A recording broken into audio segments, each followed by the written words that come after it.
Ask any football fan how often VAR gets it wrong, and most will say, constantly.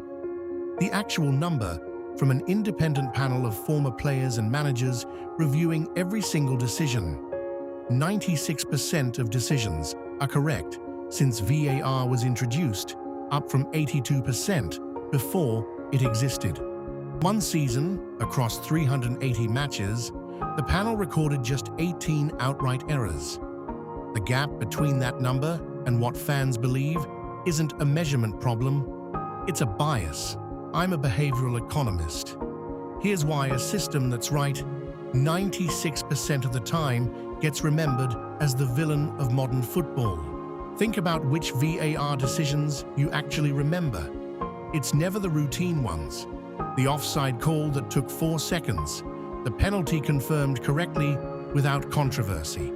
It's the one bizarre, multi-minute review that overturned a goal in the dying minutes of a match you cared about.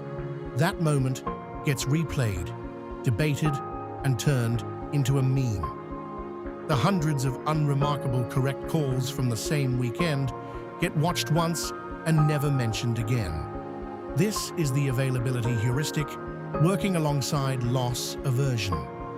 The availability heuristic means we judge how common something is by how easily examples come to mind, not by its actual frequency. A small number of highly dramatic, highly discussed VAR controversies are far more available in memory than the much larger number of boring, correct decisions, so our gut sense of how often VAR is wrong gets calibrated entirely by the loudest, rarest cases. Loss aversion sharpens this further. When the Premier League's own data shows referees and VAR together still produced just 18 acknowledged errors across an entire season, the pain of a single decision going against your team in a moment that mattered registers far more intensely than the relief of 100 correct decisions that protected you. You don't celebrate the correct calls. You only remember the loss. This perception gap isn't accidental. It's amplified by exactly how the sport is broadcast and discussed. PGMOL's own chief has admitted the in-stadium experience around VAR is nowhere near good enough and affects how fans experience the game. And broadcasters know that a 5-minute VAR controversy replayed from 6 angles with mounting tension generates more engagement than confirming a correct call in real time ever could. One specific incident, a reversed penalty decision between Arsenal and Manchester United, became a multi-day news story, debated on dedicated podcasts and clipped across social media, precisely because controversy is more shareable than confirmation. Individual VAR officials are tracked with genuine precision.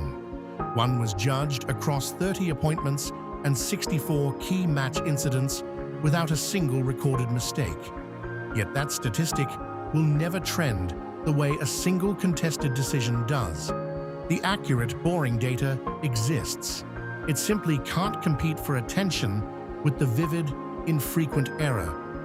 The same mechanism explains why people overestimate plane crashes relative to car accidents, why a single viral case of food poisoning can tank a restaurant's reputation built on thousands of safe meals, and why one dramatic market crash gets remembered for a decade, while years of stable growth barely register. Rare, vivid, emotionally charged events colonize memory completely out of proportion to how often they actually happen.